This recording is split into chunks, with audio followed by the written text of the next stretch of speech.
क्या चीज है जो आपको बाकी लोगों से अलग बनाती है?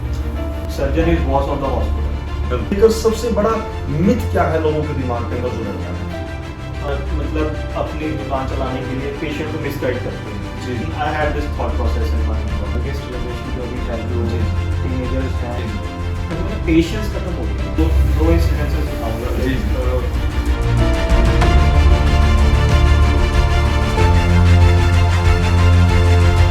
Welcome back to Aspira talks. आज हम आपसे बात करने वाले हैं हेल्थ और हेल्थ से जुड़ी हुई बहुत सारी समस्याओं के ऊपर, और इसी के लिए हमने आज एक बहुत ही डायनामिक पर्सनालिटी को हमारे स्टूडियो में इनवाइट किया है। मैं कुछ थोड़ा सा उनके बारे में बताना चाहूँगा। ये वैसे तो शब्द कम पड़ जाएंगे अगर मैं उनके लिए बोलता जाऊँ तो। आज हम स्वागत करने वाले हैं एक ऐसी शख्सियत का। हम हमेशा ऐसे लोगों को आपके सामने लेकर आते हैं जो अपने काम में समाज से सकारात्मक बदलाव लेके आते हैं, और आज हमारे साथ ऐसे ही एक सम्मानित चिकित्सक मौजूद है हमारे स्टूडियो में, जो पिछले कई वर्षों से राजपुरा के अंदर अपनी सेवाएं लोगों को दे रहे हैं। आज हमारे साथ हैं डॉक्टर मोनीश कुमार गौड़, और इनकी जो काबिलियत है वो वैसे तो मैं बताऊंगा तो शब्द हम आपस में बात करेंगे तो उससे आप लोगों को पता चल जाएगा, बट कुछ फॉर्मेलिटी से के लिए डॉक्टर साहब, डॉक्टर मोनीश एक जनरल एवं लेप्रोस्कोपिक सर्जन हैं। उन्होंने MBBS, DNB, FMAS और FIAGES जैसी प्रतिष्ठित योग्यताएं प्राप्त की हैं। वे आधुनिक laparoscopic surgery, general surgery, breast surgery, trauma care, laser प्रतिक्रियाओं के और अन्य शल्य चिकित्सा सेवाओं में कार्यरत है। इन्होंने इन सभी क्षेत्रों के अंदर बहुत ही महारत हासिल की है। वर्तमान में वे शरण हेल्थ केयर राजपुरा में अपनी सेवाएं दे रहे हैं, जहां उनका उद्देश्य है केवल बीमारी का इलाज करना ही नहीं बल्कि लोगों को जागरूक बनाना भी है, क्योंकि वे स्वस्थ जीवन शैली अपनाकर लोगों को बचाना चाहते हैं बीमारियों से, और हर समय अपने जितने भी पेशेंट्स हैं उनको वो पहले गाइड करते हैं, उसके बाद उनका इलाज शुरू करते हैं।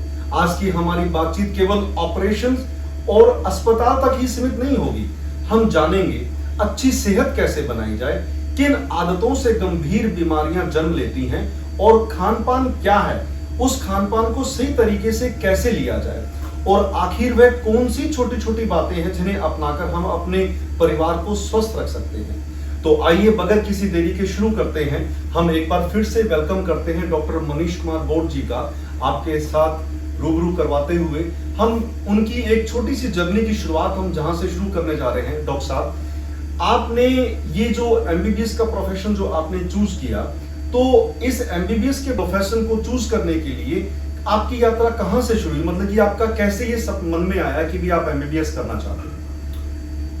सबसे पहले मैं धन्यवाद देना चाहूँगा कि आपने मुझे यहाँ बुलाया। और जहाँ तक मेरी MBBS की स्टार्टिंग या उसमें जाने का सवाल है, ये सपना मेरे फादर साहब का था। तो शायद उन्होंने मेरे अंदर ये देखा, ही noticed that yes I had a focused mind, and मुझे कुछ नेचर से ज़्यादा लगाव था, और एंड आई वाज कंपैशनेट। मुझे हमेशा ऐसा फील होता है I should be helpful to somebody in some और द अदर फॉर्म। जी। तो ही टोल्ड कि I was good in academics, मैं पढ़ाई में ठीक ठाक था, अच्छा था, और मेरे फादर साहब ने मुझे बोला कि क्या तुम डॉक्टर बनना चाहोगे, कि क्या मैं बन सकता हूँ?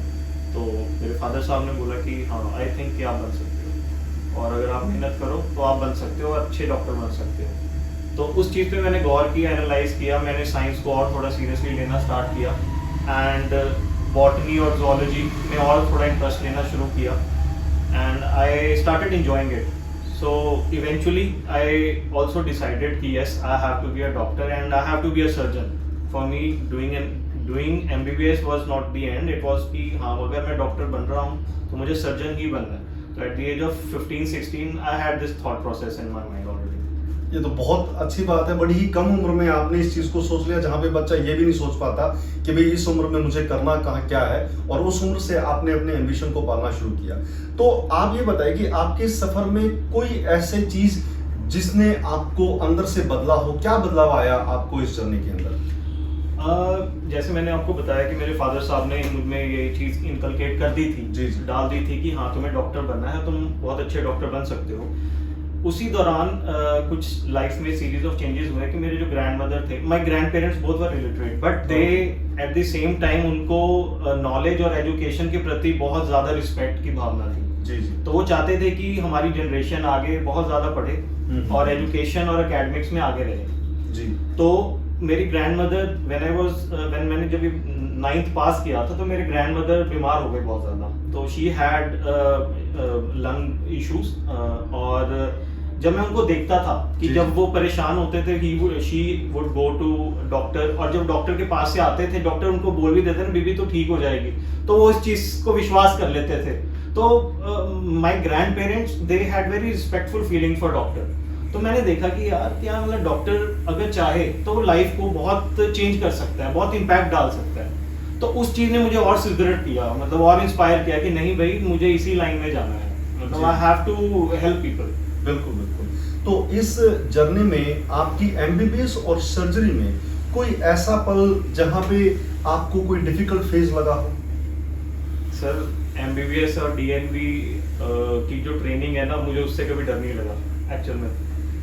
वो एमबीबीएस में जाने का जो सफर था वो बहुत ज्यादा चैलेंजिंग था, ठीक है। और वैसे ही जैसे अगर एमबीबीएस में जाने के लिए जैसे उस समय हमारे पीएमटी स्टेट पीएमटीज होते थे, तो मुझे वहाँ उस time I remember I had a 375 state rank. Okay. और मुझे लास्ट गवर्नमेंट कोटा सीट मिली थी जनरल कैटेगरी की। जी जी। तो मुझे पता है कि बहुत मुश्किल से वो मिली थी, और वैसे ही डीएनबी जो है उससे भी ज्यादा 10-15 गुना ज्यादा ही मुश्किल था। जी जी। तो ट्रेनिंग इतनी मुश्किल और चैलेंजिंग नहीं थी, उस कॉलेज के अंदर जाना और इंस्टीट्यूट के अंदर घुसना मुझे लगता है वो सबसे ज्यादा चैलेंजिंग पार्ट था। गेटवे सबसे हाँ, टफ था। वो एंटर करना सबसे बड़ा चैलेंज था। बाकी सर एमबीबीएस लाइफ तो जो हमारे सीनियर्स बताते थे और हमारे जो डॉक्टर्स थे, जो हमारे टीचर्स होते थे, वो बताते थे कि भैया देखो ऐसे है कि डॉक्टर की जो डिग्री है जी जी। वो एक ऐसी डिग्री है कि वो आपके जन्म से लेके मौत तक आपके साथ ही है। तो वैसे ही बुक जो है डॉक्टर की जो 1 दिन की या 5 साल की या 6 साल की या 3 साल की डिग्री नहीं है, वो आपको रोज लर्न करना है। तो one of my seniors professor उन्होंने बोला था बेटा जब तक तुम मरोगे नहीं ना तुम तो ये सोच लो कि तुमने अपने हाथ में किताब रखनी ही है। बिल्कुल बिल्कुल। तो चैलेंज वो तो एक पार्ट एंड पार्सल है। MBBS and DNB is like कि yes you have to study every day and you are learning every day. तो आपकी पहली सर्जरी का कैसा एक्सपीरियंस रहा? एमबीबीएस के दौरान मैं इस पे दो इंसिडेंसेस बताऊंगा। जी, जी। मैंने जैसे आपको पहले भी बताया कि मेरे लिए डॉक्टर बनना एक सर्जन बनना था। मतलब मैं जब एमबीबीएस के बारे में सोचता था तो मैं अपने आप को इमेजिन करता था कि I am operating something, I am doing surgery, I am doing surgery. तो फर्स्ट ईयर में नेचुरली जब आप एमबीबीएस में जाते हो, ठीक है, तो फर्स्ट ईयर के जो सब्जेक्ट्स है वो क्लिनिकल नहीं होते, वो मतलब कॉलेज में ही पढ़ाई होती है उनकी। तो जी, जी। लेकिन मेरे अंदर एक इंस्टिंक्ट थी, I was very curious about this thing कि भाई हाँ मैं जाऊँ घूमूँ अपने मेडिकल कॉलेज में ये सब। तो फर्स्ट ईयर की बात है, somehow I happen to sneak into OT. Okay. मैं बीच में से निकल के चला गया, शाम का टाइम था तो एक सर्जरी चल रही थी, तो वहाँ पे सर्जन थे, तो ओटी टेक्नीशियन वगैरह थे। तो मैंने उन्हें बोला कि मैं I want to see that. तो उन्होंने बोला ठीक है आप आ जाओ। तो वो एक एम्पुटेशन की सर्जरी थी, पैर कटा हुआ था, तो वो पैर काटना था, तो वो गैंग्रीन था और उसको एम्पुटेट काटना था, तो वो सर्जरी चल रही थी। तो मैं बहुत कॉन्फिडेंटली अंदर चला गया कि मैं तो देखूंगा। तो समहाउ क्या हुआ, एक तो फर्स्ट टाइम मैंने वो फर्स्ट ईयर में वो फर्स्ट टाइम गाउन पहन लिया, ऊपर से फिर ड्रेप्स पहन लिए, ठीक है, और गर्मी लग रही थी बहुत ज़्यादा। तो मैं जाके खड़ा हो गया, तो जैसे सर्जरी कर रहे थे, I don't know what happened कि मास्क भी पहना हुआ, थोड़ी गर्मी भी लगी मुझे, थोड़ी स्मेल भी ऑब्नॉक्शियस लगी, फर्स्ट टाइम था। तो उन्होंने जब एम्पुटेट करना स्टार्ट किया ना, तो मुझे थोड़ा सा ऐसा चक्कर सा आया। तो उन्होंने सर ने देखा, आई रिमेम्बर डॉक्टर सौरभ करके एक सर्जन थे, तो उन्होंने बोला कि कोई बात नहीं बेटा तुम बैठ जाओ अभी थोड़ी देर के लिए। मैंने नहीं सर मैं तो रहूँगा। मुझे वो इंसल्टिव फील हो रहा था कि भाई मैं ऐसे कैसे नहीं मैं देख सकता। तो जैसे ही मैं बाहर गया तो सर ने मुझे बोला क्या था फर्स्ट टाइम देखा? यस सर फर्स्ट टाइम था। क्या तो होता है, मेरे साथ भी हुआ था। तो एक ये चीज़ थी। और जब डीएनबी करने गया था तब भी वो वहाँ पे जब मैंने एमबीबीएस कर लिया था, जब मैंने सर्जरी करनी थी, तो initially I wanted to become a neurosurgeon. Okay. तो लेकिन जब मैं फोर्टिस एस्कॉर्ट्स फरीदाबाद गया, जो मेरा एल्मा मेटर है डीएनबी का, that is the best surgical centre in Faridabad and that area. बहुत सर्जरी के केसेस होते हैं जी जी। तो मैंने वहाँ पे पहली बार लैब कोलिसिस्टेक्टमी को अच्छे से देखा। एमबीबीएस में तो चलो देखा था इंटर्नशिप के दौरान, बट इतना सीरियसली शायद लिया नहीं था। जब डीएनबी करने गए तो जब मैंने देखा ना, मतलब जो लेप्रोस्कोप से करके स्क्रीन की तरफ देख रहे थे, तो मेरे मुंह से सच में निकला वाओ, तो सारे मेरी तरफ देखने लगे थे किसने बोला है। तो ये दो इंसिडेंसेस में कभी भी मतलब ये मेरे लिए थोड़ा लाइफ चेंजिंग भी थे, और I will never forget this incidences. क्या बात।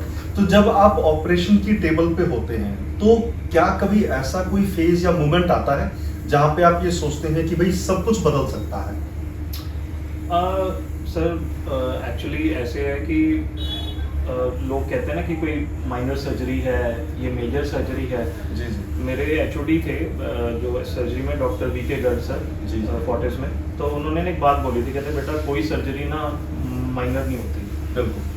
अगर किसी का नुकसान होना है ना तो माइनर सर्जरी में भी हो जाए, तो you should be into the surgery with all your senses, with all your alert mind. बिल्कुल। है ना। तो ये जो ऐसी चीज है ना कि भाई जब ओटी टेबल पे आप ऑपरेट कर रहे हो, ठीक है, तो कई बार ऐसे इंस्टेंसेस आएंगे। मतलब अब जैसे एक एक्सीडेंट का केस आया था, मुझे याद है, तो हमें लग नहीं रहा था कि भाई वो पेशेंट सरवाइव कर पाएगा, बट फिर भी हम कोशिश कर रहे थे एंड लकीली वो सरवाइव कर गया। तो दैट वाज दी, मतलब वो हमें बहुत we were surprised also and at the same time we were happy also कि हमने इतने एफर्ट्स किए थे। ओटी टेबल पे हम बात कर रहे थे कि यार पता नहीं बचेगा कि नहीं बचेगा, उसका बीपी बिल्कुल 70/50 के आसपास आ गया था। आइनोट्रॉप्स दिए उसको रिवाइव करने के लिए, ब्लीडिंग प्रोफ्यूजली हो रही थी, इंटेस्टाइन काट के निकाले जो खत्म हो चुके थे, शॉर्ट मतलब बाउल को शॉर्ट किया गया और एनास्टोमोस किया गया। तो हमें लग रहा था पता नहीं बचेगा कि नहीं बचेगा, लेकिन वो सर्वाइव कर गया पेशेंट। इससे बड़ी खुशी की बात उस टाइम पे नहीं हो ही नहीं सकती। एग्जैक्टली। तो ओटी टेबल पे यू नेवर नो कि क्या से क्या हो जाए, तो you have to be with all your senses into there. क्या बात। तो जब आप कोई भी ऑपरेशन करते हैं या आप एक सर्जन हैं, तो सर्जन जो है बाकी डॉक्टर से अलग कैसे बनता है? मतलब कि क्या चीज है जो आपको बाकी लोगों से अलग बनाती है? सर देखो, हमारे पास ना मेडिसिन में मतलब इस लाइन में, मेडिकल लाइन में 19 के आसपास स्पेशलिटीज होती हैं, फिर आगे सुपर स्पेशलिटीज भी होती हैं। तो जो पुराने टाइम में होता था ना कि सर्जन को एक बोल्ड और फियर्स एक लुक होती थी, आउटलुक ऐसी होती थी। जी। तो हमारे बॉस बोला करते थे कि भाई surgeon is boss of the hospital. बिल्कुल। अगर आपको कुछ आगे करना है, अगर आप बोल्ड नहीं भी हो, अगर आप इस चीज को बोलना शुरू कर दोगे और समझना शुरू कर दोगे, तो आप एक अच्छे सर्जन बन पाओगे। लेकिन मुझे जो लगता है कि अब का जो टाइम है ना, ठीक है कि नहीं, स्मार्टली चलने का टाइम है। You simply can not go bold and do anything you want. बहुत चेंजेस हो गए हैं। तो मेरे हिसाब से सर्जन, एक अच्छा सर्जन जो है, उसको अगर बाकी डॉक्टर से हमें अलग करना है तो हमें एक बोल्डनेस बहुत जरूरी है। Eight the same time he should be smart also कि भाई कब क्या डिसीजन लेना है।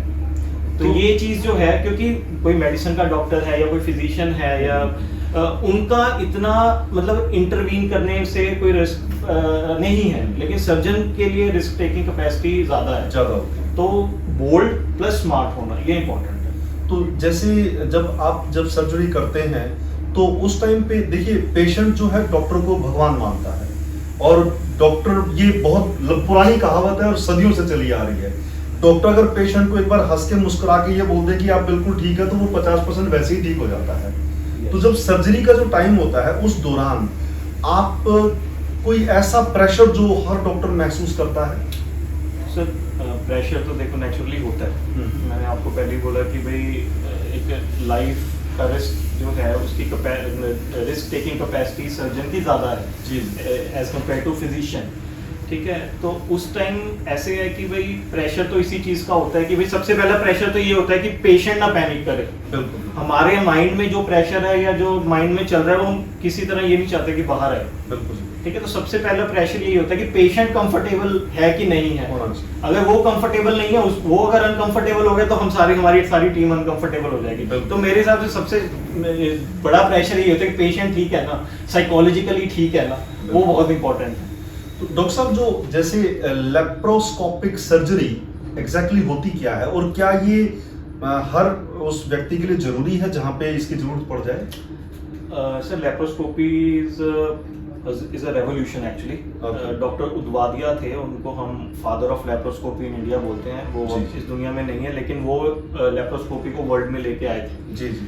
मुंबई में थे KEM हॉस्पिटल में। ओके। तो लेप्रोस्कोपी ने ऐसा रेवोल्यूशनाइज किया है। देखो कहीं हम एक बड़ा चीरा लगा रहे हैं, ठीक है, कहीं हम छोटे छोटे सुराखों से पेट के अंदर जाके सर्जरी कर रहे हैं, और जितना छोटा कट रहेगा उतना जल्दी पेशेंट एम्बुलेट होगा। ठीक है। ठीक है, तो मेरे हिसाब से जहाँ पे जो सर्जरी हम लेप्रोस्कोपी से कर सकते हैं, हमें डेफिनेटली उसी को प्रेफर करना चाहिए, बिकॉज उससे पेशेंट की हॉस्पिटल से डिस्चार्ज होने का जो टाइम है वो कम हो जाता है। ठीक है, और पेशेंट एम्बुलेट जल्दी हो जाता है, और नेचुरल सी बात है, ट्रॉमा कम हो। तो क्या ये सर्जरी हर पेशेंट के लिए जरूरी है, या वो मेडिसिन से भी ठीक हो सकता है? सर मैं वही बता रहा हूँ आपको कि जहाँ सर्जरी करनी है, वहाँ करनी पड़ेगी। जहाँ पेट की सर्जरी करनी है, वहाँ हमारे पास दो ऑप्शंस हैं, या तो हम ओपन सर्जरी करेंगे या लेप्रोस्कोपिक से करेंगे, दूरबीन से करेंगे। ठीक है, अब उस बीमारी का इलाज अगर मेडिसिन से हो सकता है तो नेचुरली पहले मेडिसिन ही देनी चाहिए। लेकिन जो आपका सवाल है वो उसका जवाब ये है कि अगर कहीं सर्जरी करनी पड़ रही है तो हमारे पास अगर दो ऑप्शंस हैं कि अगर हम उसको लेप्रोस्कोपी से कर सकते हैं, ठीक है, seeing the condition of the patient also, ठीक है, fitness of the patient also, ठीक है, और क्या नाम है, या हम उसको लेप्रोस्कोपी से कर सकते हैं, तो मेरे हिसाब से लेप्रोस्कोपी को प्रेफर करना चाहिए। हाँ, लेकिन अगर मेडिसिन से ठीक हो सकता है तो डेफिनेटली मेडिसिन, क्योंकि ये एडवांस टेक्निक है और इससे हाँ, yes. बहुत बेहतरी, मतलब कि पेशेंट जल्दी ठीक होता है, सर्जन के लिए भी और पेशेंट के लिए दोनों के लिए फायदेमंद होती है। बिल्कुल। बहुत अच्छी बात है। ये जो हमारा एपिसोड जो है, ये मेरे ख्याल से आज बहुत ज्यादा वैल्यूएबल होने वाला है। लोगों के दिमाग में बहुत सारी धारणाएं होती हैं, बल्कि धारणाएं क्या, अवधारणाएं कहेंगे, मिथ होते हैं लोगों के दिमाग के अंदर कि वो पता नहीं क्या क्या सोचते रहते हैं। सो मेरा अगला क्वेश्चन ये है कि जो अपेंडिक्स है, हर्निया है और गॉल ब्लैडर है, इसको लेकर सबसे बड़ा मिथ क्या है लोगों के दिमाग के अंदर जो रहता है? सर इन तीनों में सबसे आज ही की बात है, एक पेशेंट हर्निया का पेशेंट आया था मेरे पास, तो अराउंड 7 to 8 mm का हर्निया था। तो लोगों को एक्चुअली बीमारियों का पता ही नहीं है। Okay. ठीक है, और आपको मिसगाइड करने के लिए सोसाइटी में बहुत लोग घूम रहे हैं। जी जी। ठीक है, बहुत से RMPs हैं या प्रैक्टिशनर्स हैं जो एक मतलब अपनी दुकान चलाने के लिए पेशेंट को मिसगाइड करते हैं। जी जी। ठीक है, अब जैसे हर्निया क्या है, जैसे मान लो कि फॉर एग्जांपल कोई कपड़ा है, ठीक है, अगर कपड़ा फट गया है तो क्या उसका इलाज क्या है, या तो उसको सिलना पड़ेगा, बिल्कुल, या उसके ऊपर कोई कपड़ा लगाना पड़ेगा। बिल्कुल ठीक। क्या भी कपड़ा ठीक रह पाएगा? नहीं, तो और सुराख बड़ा हो जाएगा उसका। तो वैसे ही हर्निया है, जो हमारे पेट की कोई मांसपेशी है या कोई लेयर है या फेशिया है, उसमें टियर आ गया है, तो क्या वो किसी दवाई से ठीक हो सकता है? नहीं हो सकता, पॉसिबल ही नहीं। और जितनी जल्दी हम उसको रिपेयर कर देंगे उतना बेटर है। बिल्कुल। तो लोगों में ये मिथ है कि भाई कोई, मैंने फेसबुक पे एक देखा था कि कोई है वो चाय पत्ती दे रहे हैं कि ये चाय पीने से हर्निया ठीक हो जाएगा। मतलब अब क्या बोले इस चीज को, मतलब हम पढ़े लिखे बेवकूफ बन रहे हैं। जहाँ पे सर्जरी की जरूरत है वहां पे तो करनी पड़ेगी ना। बिल्कुल सही बात है। और लोगों में ये मिथ है। सोशल मीडिया एक ऐसा प्लेटफॉर्म है जिससे हमें मतलब कि अंधविश्वास नहीं फैलाना चाहिए, हमें वो चीजें लेके आनी चाहिए जो लोगों के लिए फायदेमंद है, और उनको सही जानकारी दें अगर किसी को उस चीज की जानकारी है तो। डॉक्टर साहब, कौन सी एक ऐसी हेल्थ प्रॉब्लम है जिसको लोग सबसे ज्यादा इग्नोर करते हैं, वो तब तक इग्नोर करते हैं जब तक कि भी उसकी सर्जरी ना हो जाए, फिर लास्ट में सर्जरी करवानी पड़ती है? सर मेरी फील्ड में, जैसे सर्जिकल फील्ड में, जो जब से मैं यहाँ प्रैक्टिस कर रहा हूँ और उससे पहले जब ट्रेनिंग में था, तो दो चीज़ें मैंने देखी हैं। एक तो गॉल ब्लैडर जी, गॉल ब्लैडर का स्टोन जो एक बार बन चुका है, मैंने अभी तक ऐसी कोई मेडिसिन नहीं देखी जो वो उसको ख़त्म कर दे। जी जी। ठीक है, हमारे एलोपैथी में या मेरी ट्रेनिंग में भी ऐसी हम कोई मेडिसिन में अभी तक ऐसी नहीं आई है जो उसको डिसॉल्व कर सके। फिर भी लोग पता नहीं कहाँ से कैसी कैसी पुड़ियाँ, दवाइयाँ, टेबलेट्स खा रहे हैं जिसके अलग से उनके बाकी के बॉडी पे एडवर्स इफेक्ट्स पड़ रहे हैं। ये बहुत इंपॉर्टेंट है कि भी लोग दवाई लेने से पहले उसका नेगेटिव इफेक्ट भी तो समझे। हाँ, वो नहीं देखता है कोई, और वो कहीं से भी जाके ले आते हैं। Exactly. कोई थर्ड पर्सन बोल देगा, बस मतलब कि थोड़े से 5,000 रुपए बचाने के चक्कर में वो 50,000 का नुकसान कर बैठे। एग्जैक्टली। तो वही गॉल ब्लैडर का, जब तक तो गॉल स्टोन पड़ा हुआ है, मतलब कोलिलिथियासिस जो पित्त की पथरी है, जब तक तो वो दर्द नहीं दे रही है, ठीक है। भगवान ना करे अगर वो आगे स्लिप होके पैनक्रियाटिक डक्ट के आगे जाके, ठीक है, या CBD को ब्लॉक कर दे, तो इतना भयानक दर्द होता है फिर पेशेंट कहता है भैया हमारी अभी सर्जरी कर दो, लेकिन अंदर इन्फ्लामेशन इतनी सूजन हो जाती है, हम बोलते हैं कि भैया अभी तक ऑपरेशन नहीं कर सकते, इट इज नॉट सेफ। कि एक्यूट बिलियरी पैनक्रेटाइटिस जब हो गया, पैनक्रियास की इन्फेक्शन हो गई, ठीक है, तो आपको 4 से 6 हफ्ते वेट करना चाहिए। तो अगर आपको सिम्टम नहीं है, ठीक है, तो तभी उसका इलाज कर लो ना, कि आप सिम्टम की वेट क्यों कर रहे हो। वैसे ही शुगर, जैसे डायबिटीज है, अब ऐसे पेशेंट आते हैं, पहले तो वो मीठे का ध्यान नहीं देते, मीठे खा रहे हैं कुछ भी, या इनकी फैमिली हिस्ट्री है या कुछ है, तो जब छोटा सा कोई जख्म बन गया उसकी तरफ इग्नोरेंस, ध्यान नहीं देंगे। वही जख्म अंदर ही अंदर जब गैंग्रीन बनाने लग जाता है तो पाँव काटना पड़ जाता है। ओहो। तो लोगों में इसकी भी अवेयरनेस नहीं है। मतलब अगर उसको सही समय से पहचान लिया जाए तो ये इस लेवल तक पहुंचेगा ही नहीं। एग्जैक्टली, ये चीज, ऐसी बीमारियां तो बहुत हैं ऐसी, लेकिन ये 2 सबसे बड़ी मैंने जो है नोट की। वैसे नॉर्मली ना शुगर जो डायबिटीज है वो बहुत ज्यादा आम हो गया है आजकल, और लोगों को एग्जैक्ट समझ नहीं है कि भाई ये होता क्यों है। तो थोड़ा सा आप एक बार ये बता दें कि भी एग्जैक्टली शुगर है क्या चीज और क्यों होती है ये। सर देखिए, वैसे तो जो डायबिटीज मेलाइटिस, दो टाइप की डायबिटीज होती हैं। डायबिटीज मेलाइटिस होती है, एक इंसिपिडस होती है, ठीक है। टाइप 1 टाइप 2 होती है। जी। तो हम जैसे जो टाइप 1 है वो बच्चों में होती है, जिनका बाय बर्थ ही कोई इंसुलिन रेजिस्टेंस हो गई है, तो उसमें आप जो मर्जी कर लीजिए, शुगर ठीक नहीं होगी जब तक आप उनको बाहर से इंसुलिन का इंजेक्शन नहीं लगाओगे। पर एडल्ट्स में जो है, ठीक है, हमारी ईटिंग हैबिट्स ऐसे हो रही हैं, हमारी सेडेंटरी लाइफस्टाइल ऐसी हो गई है, हम फिजिकल एक्टिविटी नहीं करते, मैदा खा रहे हैं रोज, ठीक है, हर चीज में मीठा है, ठीक है, और अल्कोहल के एडिक्ट बनते जा रहे हैं, तो हम उसको कंट्रोल नहीं कर पाते। तो जो डायबिटीज मेलाइटिस जो बेसिकली है कि हमारी बॉडी में जितना इंसुलिन बन रहा है और जितनी हमारी बॉडी को हम शुगर दे रहे हैं, ठीक है, वो इंसुलिन बेचारा शुगर को संभाल नहीं पा रहा, डाइजेस्ट नहीं कर पा रहा है। तो नेचुरल सी बात है, जब डाइजेस्ट नहीं कर पा रहा, इंसुलिन ने भी अपने हाथ खड़े कर दिए, ठीक है, तो वो शुगर कहीं ना कहीं तो जाएगी ना, या तो वो फैट बन के एक्यूमुलेट होगी, ठीक है, या वो आपके बाकी ऑर्गन्स को डैमेज करेगी। जी। ठीक है, देखो ज्यादा अच्छी जानकारी तो एक फिजिशियन या एंडोक्रिनोलॉजिस्ट दे सकते हैं, लेकिन मोटा मोटा आप ऐसे समझ सकते हैं। मतलब बेसिकली ये सब कुछ जो हो रहा है वो लोगों के खान पान में गड़बड़ी की वजह से हो रहा है, रहन की वजह से हो रहा है। तो अगर अब जैसे आजकल बहुत सारे लोग ऐसे हैं जो गूगल और यूट्यूब से इलाज करना शुरू कर देते हैं, ये एक बड़ा खतरनाक मतलब कि हथियार है। तो डॉक्टर साहब मतलब कि ये क्या है और क्यों लोग ऐसा करते हैं, कितना खतरनाक हो सकता है ये?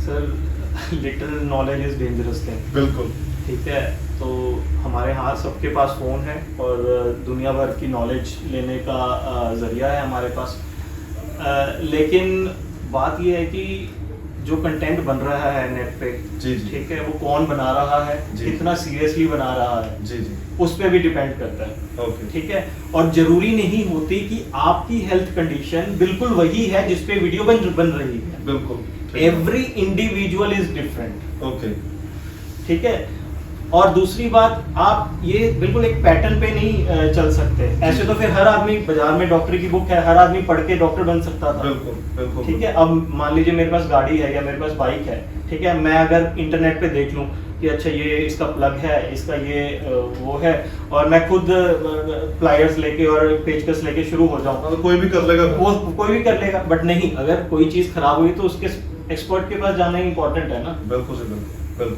ठीक है, तो किसी हद तक आप उसके बारे में अवेयरनेस ले लो, लेकिन उसका इलाज करना मेरे हिसाब से सेंसिबल नहीं है। बिल्कुल सही बात है। तो लोग मतलब कि गूगल और यूट्यूब देख के आप लोग प्लीज अपना इलाज ना करें। थोड़ा बहुत अगर हल्का फुल्का अगर आप लोग अच्छी डाइट के लिए कुछ कर लेते हैं तो अच्छी बात है, बट अदरवाइज आप अपनी हेल्थ को रिस्क के ऊपर ना डालें।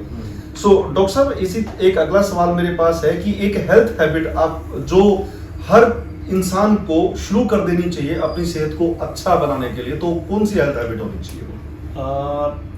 हेल्थ हैबिट ऐसे तो सर दो चीज़ें, एक तो खान पान हो गया और आपका एक रहन सहन हो गया, मैं ब्रॉडली जो बताऊं। लेकिन अगर आप एक हैबिट के बारे में बात करें तो मेरे हिसाब से हमारे घरों में, इंडियन घरों में जितना हम शुगर कंज्यूम कर रहे हैं, आई थिंक उसको कम करना चाहिए। हम बहुत ज़्यादा शुगर्स कंज्यूम कर रहे हैं जिसकी इतनी ज़रूरत नहीं है। और दूसरा, जो हमारे बच्चे हैं, आने वाले जो यंगर जनरेशन है, वो जंक फूड की तरफ, मैदे की तरफ बहुत ज़्यादा वो जा रही है। तो मेरे हिसाब से ये जो शुगर्स की और जो मैदे की कंजम्पशन है, इसको हमें कम करना चाहिए। मतलब बेसिकली ये कि भी घर के अंदर जो मीठा है उसको कंट्रोल करें। घर के अंदर या बाहर घर भी के बाहर हम भी। जहाँ भी जाते हैं, जंक हाँ। फूड के इतने सारे आउटलेट्स खुल रहे हैं, उनको तो अपना सामान बेचना है, ठीक है, और वो इजी लगता है खाना पीना, जी, लेकिन वो जी। नुकसान करता है। जी जी। एक अगला मेरा सवाल है डॉक्टर साहब कि भी सर्जरी के बाद क्या हर सर्जरी के बाद लंबा बेड रेस्ट की जरूरत है, या मतलब कि नॉर्मल कुछ दिनों के बाद पेशेंट डिस्चार्ज हो जाता है और वो नॉर्मली अपने काम पे लौट सकता है? नहीं, मैं आपको बता रहा हूँ, जो हमारी जो लेटेस्ट जो स्कूल ऑफ थॉट है, जी, जी। जो हमारे हमने लवन बेलीज जो हमारी बुक है, सेबिस्टन है, जी, जी। उसमें भी डॉक्यूमेंटेड है। हम्म। तो एक है इनहैंस रिकवरी, इराज सर्जरी देते हैं, इनहैंस रिकवरी इन सर्जरी, जी, ठीक जी। है।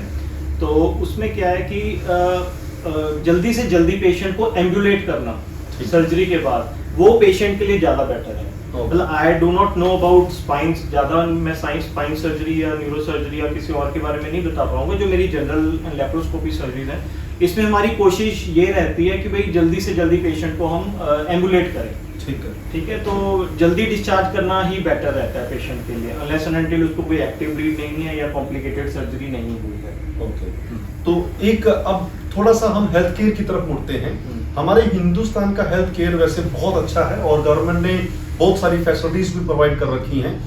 आयुष्मान हो गया और इस तरह के बहुत सारे ऐसे लोगों को जो है हेल्थ असिस्टेंस प्रोवाइड करवाए हैं, जिससे लोग अपना इलाज आज काफी बेहतर करवा पा रहे हैं। तो मेरा क्वेश्चन ये कि हमारे हिंदुस्तान में जो हेल्थ केयर फैसिलिटीज हैं वो कितनी बेहतर हैं, और अगर उनमें कुछ बदलाव आना चाहिए तो वो क्या बदलाव आना चाहिए? सर, वैसे तो अच्छी खासी एक व्यवस्था बनी हुई है, ठीक है, लेकिन जो मुझे महसूस हुआ है लेटली वो ये है कि जैसे आप पीजीआई को ले लो, वहाँ पे वर्कलोड इतना है, पेशेंट लोड इतना है, लेकिन काम करने वाले लोग कम हैं, जी जी जिससे पेशेंट्स को भी जस्टिस नहीं मिल रहा, जी जी। ठीक है, और बेचारे जो डॉक्टर्स वहाँ काम कर रहे हैं उनको भी रेस्ट नहीं मिल पाती। आप एक डॉक्टर से कैसे एक्सपेक्ट कर सकते हो कि वो निरंतर काम करता रहे विदाउट रेस्ट के लिए? वो भी इंसान है, पॉसिबल है, ठीक है ना। तो मेरे हिसाब से एम्प्लॉयमेंट और बढ़ानी चाहिए जी, गवर्नमेंट हॉस्पिटल्स में, जी, जी। ठीक है, और फैसिलिटीज भी ज़्यादा मिलनी चाहिए। अब आप देखो ज़्यादातर जो हम वीडियोस देखते हैं न्यूज़ चैनल्स में, जब भी कोई प्रॉब्लम होती है किसी हॉस्पिटल में कुछ भी, तो सबसे पहले जो लोग हैं वो डॉक्टर का घिराव कर लेते हैं बिल्कुल कि भैया बेड नहीं है, बेड नहीं, भैया डॉक्टर ने थोड़ा बेड लाना है, सही बात है। ठीक है, डॉक्टर ने तो इलाज करना है, जी, ठीक है। तो एक तो नंबर ऑफ पेशेंट्स के हिसाब से बेड्स थोड़े बढ़ाने चाहिए, ठीक है, और फैसिलिटीज जितनी भी हैं, जैसे मान लीजिए कि अब जैसे हमारा शहर है, ठीक है कि नहीं, यहाँ पे स्पेशलिस्ट हैं, ठीक है।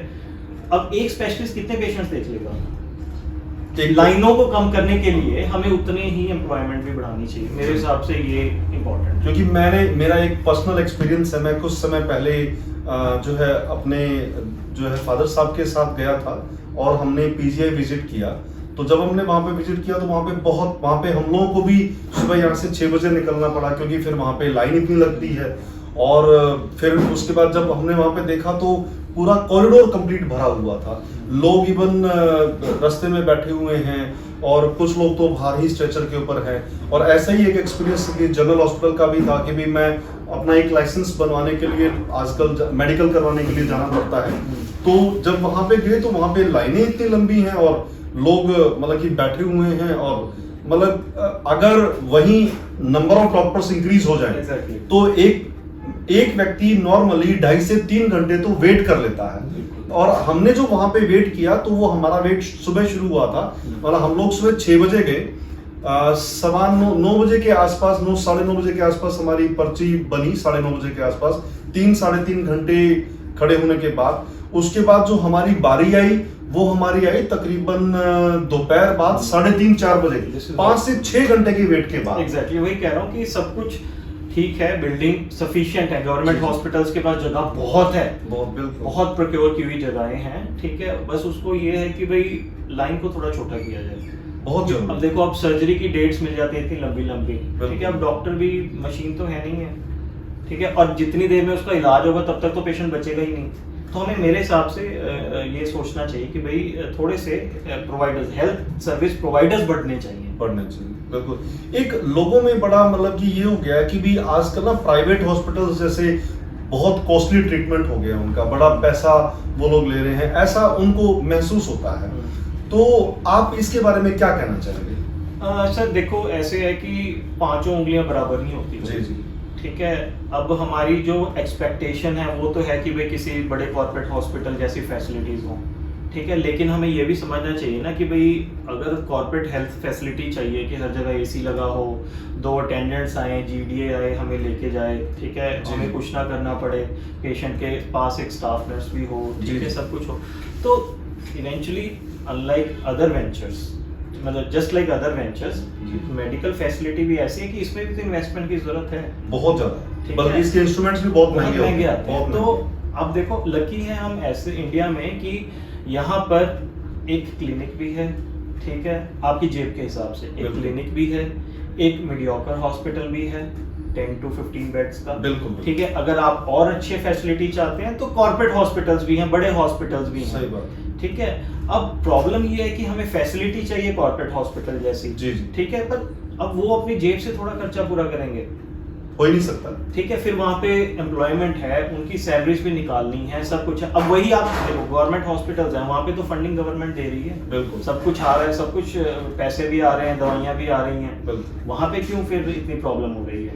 तो बात ये है कि प्राइवेट हॉस्पिटल कुछ देखो, कुछ हैं जो इसको एक बिजनेस समझते हैं, जी, जी। लेकिन most of the hospitals they are not like this. जी जी। उनके अपने खर्चा, आप मेरे फील्ड में ले लो, एक सर्जरी में आप ये देखो, हमें स्टरलिटी मेंटेन करनी है, ओटी को स्टरलाइज रखना है, फिर हमें मैन पावर चाहिए, ठीक है, फिर जो इंस्ट्रूमेंट्स हैं उनकी वियर टियर है, ठीक है, और फिर हमें सामान भी बिल्कुल टॉप क्लास चाहिए पेशेंट को यूज करना है, मेडिसिन हैं, इनके खर्चे हैं। मतलब आप ऐसे नहीं कर, जो one who is into it he knows it, मतलब जो इसके अंदर है उसी को एग्जैक्ट पता होता है, क्योंकि सर्जिकल इंस्ट्रूमेंट से लेकर मैन पावर तक हर चीज बहुत कॉस्टली एग्जैक्टली। अब देखो, हमारी जो इंडियन मेंटालिटी है, जो इसको मैं थोड़ा ऐसे समझाऊंगा कि मान लीजिए हम कहीं पे भी जाते हैं, जी, जी। आप मान लीजिए किसी कपड़े के शोरूम में ही जा रहे हो, वहां पे जाके लोग बार्गेन नहीं करते कभी भी, जी जी।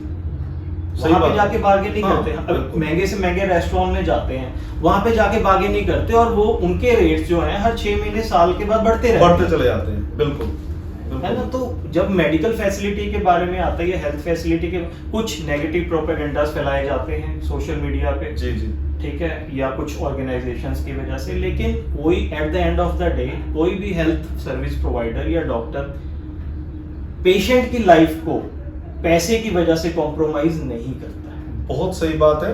और जहां तक मतलब कि मैं ये सोचता हूँ कि भी लोग 15,000 के जूते पहन लेंगे, Exactly. लेकिन डॉक्टर को 500 रुपए की फीस देने के पीछे वो सोचते हैं यार 500 रुपए, जबकि वो उसकी उससे इम्पोर्टेंट तो जूता है ही नहीं। मेरे साथ बहुत उससे बार important ऐसा- क्या चीज़ मेरे है? साथ बहुत ऐसा कि सर हम तो सलाह लेने आए थे सर, हाँ। तो मैंने ये सलाह लेने के लिए सलाह देने के लिए इतने सालों का जो इकट्ठा हुआ है, एक्सपीरियंस और टाइम भी तो दे रहे हो। Exactly. समय की वैल्यू सबसे इंपॉर्टेंट है, आपके टाइम की वैल्यू है। Exactly. तो लोगों को चाहिए कि वो डॉक्टर्स की, एजुकेशनिस्ट की, इनके टाइम की वैल्यू करें। और देखिए, अगर कोई व्यक्ति डॉक्टर बना है तो कितने साल उसको लगे हैं उसमें आने के लिए। Exactly. एमबीबीएस किया है, फिर डीबीएस किया है, फिर और भी बहुत सारी डिग्रीज ली हैं। तो आप देखिए कितना लंबा प्रोसेस है, पैसा है, और फिर इतने सारे खर्चे हैं, तो उनको मेंटेन करना भी बहुत ज्यादा जरूरी है। डॉक्टर साहब, मैं थोड़ा सा टर्न होना चाहता हूँ यहाँ से स्टूडेंट्स की तरफ। हमारे व्यूवर्स में बहुत सारे स्टूडेंट्स भी हैं जो इस पॉडकास्ट को देख रहे होंगे। तो आजकल बच्चों के, आप देखिए हर तरफ एआई आ गया, बड़ी स्किल डेवलपमेंट की बातें हो रही हैं। तो आज इस दौर में क्या आपको लगता है कि भी डॉक्टर प्रोफेशन को चूज करना आज की डेट में भी एक अच्छा, फैसिनेटिंग और फाइनेंशियल फ्रीडम वाला करियर है? सर फाइनेंशियली तो देखो ऐसे है कि पैसे कमाने के और प्रोफेशन बहुत हैं। जी, जी। पैसे कमाने के लिए तो मेडिकल में ना आया जाए, ठीक है, ठीक है, बिल्कुल। और वो आना भी नहीं चाहिए। अगर आपका प्राइमरी मोटिव है कि आपको पैसे कमाने हैं, इसलिए आप मेडिकल लाइन में आ रहे हो, तो आई थिंक वो इतना एथिकल भी नहीं समझा जाएगा। जी। जैसे मैंने आपको, I was passionate about becoming a surgeon. बिल्कुल। उस टाइम मुझे नहीं पता था कि एक सर्जन कितना कमा पाएगा, या अभी कितना मैं कमा पाता हूँ या कुछ नहीं, क्योंकि वो एक मैटर सेकेंडरी हो जाता है। बिल्कुल सही बात। ठीक है, फाइनेंशियली इस लाइन में आना वो जस्टिफाइड नहीं है।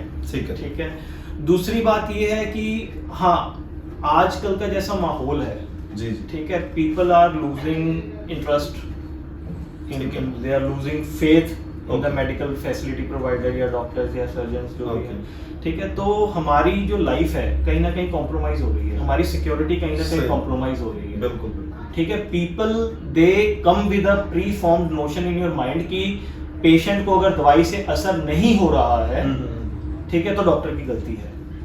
जी तो मेरे हिसाब से ये चीज आपको लेना चाहिए कि क्या आप मेंटली और इमोशनली इस चीज को आप क्या फेस कर पाएंगे, तो आप इस लाइन में आइए। बिल्कुल। तीसरा जो है कि देखो, जस्ट लाइक आई सेड कि इफ यू आर पैशनेट कि आपको बनना ही है, फिर तो हर चैलेंज को आदमी वो कर लेगा। और वैसे भी कहीं ना कहीं आप ये मान के चलिए कि अगर आप एक डॉक्टर बनते हैं तो कहीं ना कहीं आप समाज की सेवा ही कर रहे हैं। है सर, मैं वही आपको बार बार ये बताना चाह रहा हूँ कि लोगों का ये नोशन है कि पैसे कमाने के लिए या लूटने के लिए पर trust me, when I am operating ना, मेरे माइंड में दूसरा ख्याल भी नहीं आ रहा। क्या बात है। उस टाइम पे उस डॉक्टर की फीलिंग वैसे कोई और समझ भी नहीं सकता कि भी वो उस टाइम पे वो अपने ऊपर कितना रिस्क लेके काम कर रहा है। और मेरे ख्याल से उससे बड़ा रिस्क कोई उस टाइम पे ले भी नहीं सकता। तो डॉक्टर साहब, एक जैसे जो यंग ब्लड है जो आज जल्दी जल्दी हर काम को करना चाहता है, चाहे वो डॉक्टर बनना चाहे कुछ भी है, तो आप बहुत सारे यंग ब्लड डॉक्टर्स हैं, तो आप भी अपने टाइम में पहले जैसे आज भी आप बहुत डायनामिक और डैशिंग हैं, आप इतनी ज्यादा सूझबूझ से काम कर रहे हैं, आपके काम में इतनी मैच्योरिटी है, तो जो पीछे से जो यंग ब्लड आ रहा है तो आप उनको क्या कहना चाहेंगे? Sir, what I can notice now कि टुडेज जनरेशन या जो अभी की जो यंगेस्ट जनरेशन जो भी है, जो टीनेजर्स हैं या जो कॉलेज गोइंग किड्स हैं, जी, उनमें ना पेशेंस खत्म हो रही है। ओके। वो सिर्फ पढ़ाई के प्रति नहीं, वो अपनी फैमिली टाइज के बारे में भी, हमारे रिस्पॉन्सिबिलिटीज हैं, ठीक है, और एस्पिरेशंस हैं, उनके प्रति भी ना पेशेंस नहीं है उनमें। दे गेट इम्पेशेंट, बहुत जल्दी एकदम से गुस्सा आ जाना, बहुत जल्दी अग्रेसिव हो जाते हैं और दूर की नहीं सोचते वो। जी। फिर बाद में पछताना पड़ता है। तो मैं ये कहना चाहूँगा कि जो आज की जनरेशन है, आई डोंट नो, वैसे वो अपने किसी की बात नहीं समझते, लेकिन मेरे पीस ऑफ एडवाइस ये है कि अपना मुंह खोलने से पहले दिमाग खोला जाए। क्या बात है, बिल्कुल सही बात है। तो एक इसी तरह से डॉक्टर साहब, क्या आर्टिफिशियल इंटेलिजेंस जो अब आ गया है, तो क्या आर्टिफिशियल इंटेलिजेंस एआई डॉक्टर्स को रिप्लेस कर सकता है? सर, ये बहुत चर्चित विषय है, ये टॉपिक बहुत बार डिस्कस हो चुका है अलग अलग प्लेटफॉर्म्स पे, बट जो मेरा पर्सनल ओपिनियन है वो ये है कि AI will never be able to replace at least the medical field। मतलब डॉक्टर्स को तो एटलीस्ट नहीं रिप्लेस करता। जो doctor as a human being जो अपने इमोशन को इन्वॉल्व करके और जो गहराई में उतर सकता है, डीप डाइव कर सकता है, वो AI नहीं कर पाएगा। और तो हमारा काम आसान कर देगा। जी। जैसे असिस्ट कर सकता है, लेकिन जैसे अब रोबोटिक है, ठीक है, उसमें AI यूज होता है, या जैसे रेडियोलॉजी है, उसकी रिपोर्टिंग कर सकते हैं, लेकिन फाइनल सिग्नेचर्स और रिपोर्ट डॉक्टर ही दे सकता है। तो आज से करीबन अगले 10 साल में आपको क्या लगता है कि भी जो रोबोटिक सर्जरी है उसका इंडिया में क्या फ्यूचर है? सर, ऑनेस्टली जो तो बड़े हॉस्पिटल्स हैं जिनके पास फाइनेंसेस अच्छे हैं, ठीक है, वहाँ पे रोबोटिक प्रोलिफरेट कर सकता है, लेकिन लोअर लेवल पे नहीं कर पाएगा, मुझे लगता है। ठीक है, ये एक तरह से एक ट्रेंड चला है रोबोटिक का। जो मेजर कॉम्प्लिकेटेड सर्जरीज हैं जो पहले ही बड़े सेंटर्स पे होती हैं, वहाँ पे रोबोटिक से ही करना चाहिए, नेचुरल सी बात है, ठीक है, लेकिन इतना ज़्यादा कॉमन पॉपुलेशन में मुझे नहीं लगता ये पॉपुलर हो पाएगा। ओके डॉक्टर साहब, एक बीइंग अ डॉक्टर, आप अपने प्रेशर को और स्ट्रेस को आप कैसे हैंडल करते हैं? क्या मतलब कि कौन सी ऐसी चीजें हैं जो आप अपनी लाइफ में अपनाते हैं? सर, वही जब मैंने वेंट इनटू MBBS, तो तब से लेके अब तक की जर्नी में अपने आप लाइफ ने जो सिखाया है या जो मैंने सीखा है वो ये है कि भाई, पहली बात तो जब भी कोई स्ट्रेसफुल कंडीशन आए या प्रेशर आए, सबसे पहले तो काम एक जगह पे बैठ जाओ, जी, ठीक है, और उसके बारे में एनालाइज करो, बार बार एनालाइज करो वो क्यों हुआ, ठीक है, और उससे कैसे बचा जाए और उससे कैसे निकला जाए। ऑन द स्पॉट कभी भी डिसीजन नहीं, थोड़ा सा टाइम देना चाहिए जी, ठीक है।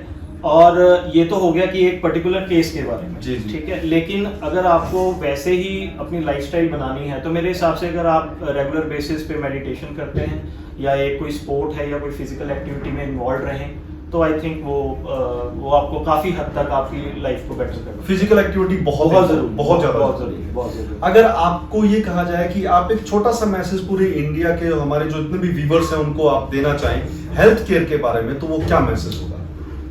सबसे पहले तो मैं ये कहना चाहूँगा कि जो गलत धारणाएं आपकी माइंड में हैं जी, वो जी। आप निकालिए। देखिए कि कोई भी डॉक्टर, कोई भी हेल्थ जो सर्विस प्रोवाइडर है, ठीक है, वो आपके हित की ही बात कर रहा है, जी जी ठीक है, वो आपके बेनिफिट के लिए ही काम कर रहा है और उस आपके लिए ही बात कर रहा है, ठीक है। जैसे बाकी फील्ड्स हैं उसमें उतार चढ़ाव ऊपर नीचे हो सकता है, वैसे ही मेडिकल फील्ड में भी होता है, बिल्कुल। ठीक है। अब मान लीजिए कोई मैकेनिक है, जी, ठीक है जी। कि नहीं, वो कोई चीज ठीक कर रहा है, उससे कोई गलती हो सकती है।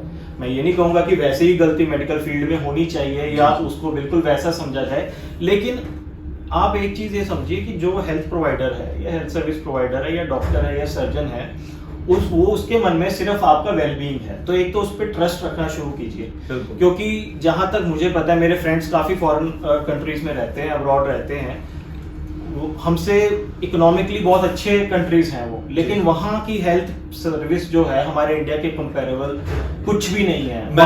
मैंने सॉरी मैं इंटरव्यू मेरे को खुद ये आपने बात बोले मेरे को खुद बोला, मैंने खुद देखा है, मैं इंग्लैंड में रहा हूँ और मुझे सिर्फ एक छोटा सा हल्का सा पेन हुआ था और डॉक्टर साहब मैंने आपको फोन किया था, मुझे यहाँ से इलाज डॉक्टर साहब ने दिया, वहां पे मुझे पहुंचने में 3 से 4 दिन का टाइम लग गया।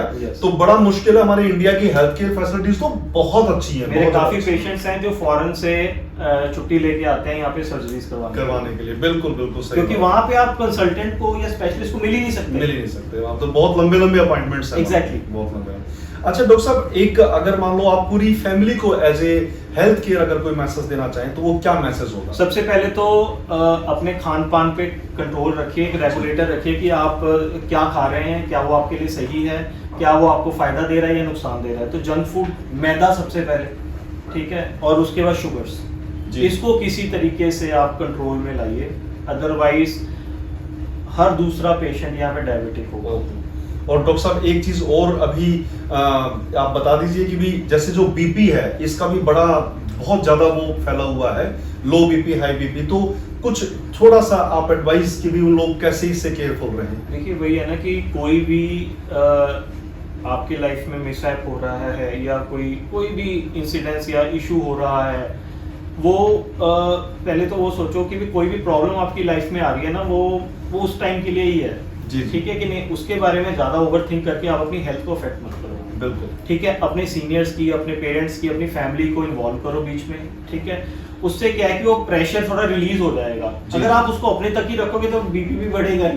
बिल्कुल सही बात है, उसको रिलीज कर दो। पहले जॉइंट फैमिलीज होती थी, बच्चा अपने बाप से नहीं डिस्कस कर सकता तो चाचा होता था, चाचा से कर लेता था, दादा से कर लेता था। अब न्यूक्लियर फैमिलीज हैं, हस्बैंड वाइफ रह रहे हैं, बच्चे के साथ रह रहे हैं, बच्चा डिप्रेशन में जा रहा है, माँ बाप को ही नहीं पता ही नहीं है, वो सुबह से शाम तक काम में ही बिजी। एग्जैक्टली, बिल्कुल सही बात है। बहुत बढ़िया डॉक्टर साहब, अब हम अपने इस सेक्शन के एक लास्ट उस सेगमेंट में पहुंच गए हैं जहां पे एक छोटा सा हम आपके साथ रैपिड फायर करेंगे, शॉर्ट क्वेश्चन आंसर्स हैं। सो जल्दी जल्दी हम लोग बात करेंगे इसमें क्योंकि है रैपिड फायर ये। सो डॉक्टर साहब, फेवरेट सर्जरी? लेप्रोस्कोपिक कोलिसिस्टेक्टमी, दोहरावैक्यूम की सर्जरी से पहले कॉफी या चाय? Black coffee. One disease you wish India could eliminate? I think it is diabetes. One health habit everyone should adopt? Physical activity at least for 30 minutes in a day. One food you avoid? Maida. One thing every family should keep at home? एक BP apparatus तो होना चाहिए। Best advice you ever received? Let it go. Biggest regret if there is any? आज से कुछ मतलब काफी time पहले when I was like medical college में 19-20 साल का था, तो मेरे में थोड़ी सी एरोगेंस आ गई थी ज्यादा, तो आई थिंक वो नहीं होनी चाहिए। उसकी वजह से काफी दोस्त छूट गए। Very well said. सक्सेस का सही मतलब? अगर आप अपने घर में बैठ के अपनी फैमिली के साथ निश्चिंत होकर समय बिता रहे हो, आई थिंक वही सक्सेस है। And the last one, what is happiness? अगर आप कोई काम कर रहे हो और वो आपको खुशी दे रही है एंड इट रिलैक्सेस यू, जी जी जी, तो आई थिंक वही हैप्पीनेस है। डॉक्टर साहब, एक चीज मैं स्टूडेंट्स के लिए पूछना चाहूंगा। बहुत सारे स्टूडेंट्स हैं जो आज जो है एमबीबीएस के एंट्रेंस एग्जाम की तैयारी करते हैं, एम्स वगैरह की, और वो सारा साल लगे रहते हैं। आपने तो बहुत सारे एग्जाम्स क्लियर किए हैं, तो कुछ एक ऐसा मैसेज जिससे बच्चे इन एग्जामिनेशंस को क्रैक कर सके? सबसे पहले कंसिस्टेंसी, लगे रहो। ठीक है। मतलब ये ऐसी कोई चीज़ नहीं है कि भाई एक बार में हो जाएगी। मैंने भी ड्रॉप करके एमबीबीएस में एडमिशन लिया था। डीएनबी में मेरे को 2-3 बार एंट्रेंस देना पड़ा। जी जी जी ठीक है, क्योंकि मुझे मनपसंद की इसका सब्जेक्ट नहीं मिल रहा था। जी जी। तो कंसिस्टेंसी, मतलब यू लगे रहो, पेशेंस लाओ, मतलब लगे हार रहो। नहीं माननी, हार किसी नहीं भी। माननी, ना जी ना। बहुत बढ़िया। डॉक्टर साहब, चलते चलते आपसे बस एक लास्ट में आपसे ये पूछना चाहेंगे, हमारे एस्पायरा टॉक्स के जो व्यूअर्स हैं उनके लिए कोई एक ऐसा मैसेज जो उनकी हेल्थ को हमेशा बहुत बेहतर बनाए रखे और उनके जीवन में हंसी खुशी हमेशा बनी रहे। स्टूडेंट लाइफ में आई थिंक 6-7 घंटे से ज़्यादा सोना नहीं चाहिए। जी, जी। ठीक है, जो हमारे पुराने टाइम में जो होता था ना, ऋषि मुनियों के वक्त जो एक आश्रम में जो लाइफस्टाइल थी, जी जी, आई थिंक वो बहुत अच्छी थी। बिल्कुल बिल्कुल। हम वैसा तो नहीं एग्जैक्टली कर सकते, लेकिन मेरे हिसाब से हमें अपने स्लीप साइकिल को डिफाइन करना चाहिए, स्लीप उसको टाइम को डिफाइन करना चाहिए, हर चीज़ के लिए वक्त निकालना चाहिए। बिल्कुल। और एब्स्ट्रैक्ट दुनिया में ज़्यादा ना रहें। जी, मोबाइल और ये सब जो टेक्नोलॉजी है, ठीक है, उसको हम अपने फायदे के लिए यूज करें, जी, जी। लेकिन हम ओवर यूज ना करें। ओवर यूज ना करें, क्योंकि वो आपको मेंटली ज्यादा थका देगी। और लोग तो आजकल मतलब कि सोते टाइम भी पहले मोबाइल देखते हैं फिर बहुत सोते गलत, हैं। बहुत गलत, बहुत ज्यादा गलत बहुत बात है। गलत है। तो दोस्तों, ये हमारी बातचीत थी आज डॉक्टर मोनीश कुमार गौड़ जी के साथ। और डॉक्टर साहब एक वैसे ही यंग डायनामिक डॉक्टर हैं, आपके सामने आप देख सकते हैं। और इनकी जो मैच्योरिटी वो इस हद तक है, मैंने खुद पर्सनल मैंने हमेशा महसूस किया है, जब भी कभी मेरी इनसे बातचीत होती है तो ये हमेशा मुझे ये कहते हैं कि सर, दवाइयों को जितना हो सकता है उतना अवॉइड करो। कोई डॉक्टर ऐसा नहीं बोलेगा भाई, हम तो इनको दिल से आशीर्वाद देते हैं। और आज की इस बातचीत में हम लोगों ने लेप्रोस्कोपी, हर्निया और गॉल ब्लैडर और बीपी, शुगर, बहुत सारी ऐसी चीजों के बारे में हमने डॉक्टर साहब से डिस्कशन किया। होप आप लोगों को ये पसंद आया होगा। अगर आप लोगों की कोई भी क्वायरीज है डॉक्टर साहब के प्रति, तो हमारी इस पॉडकास्ट में नीचे आपको ईमेल एड्रेस और व्हाट्सएप नंबर दोनों दिया हुआ है, और आप कभी भी हमसे जो है कांटेक्ट कर सकते हैं। डॉक्टर साहब का भी गूगल पे सारी इंफॉर्मेशन मौजूद है, आप उनसे डायरेक्टली कभी भी बातचीत कर सकते हैं। एंड डॉक्टर साहब, एक बार फिर से तहे दिल से आपका बहुत बहुत शुक्रिया जाने के लिए। Thank you. मिलते हैं फिर दोबारा अगले पॉडकास्ट में एक नए ऐसे ही किसी डायनामिक पर्सनालिटी के साथ। तब तक के लिए अपने आप को सुखी रहिए, स्वस्थ रखिए, खुश रहिए। Thank you. जय हिंद।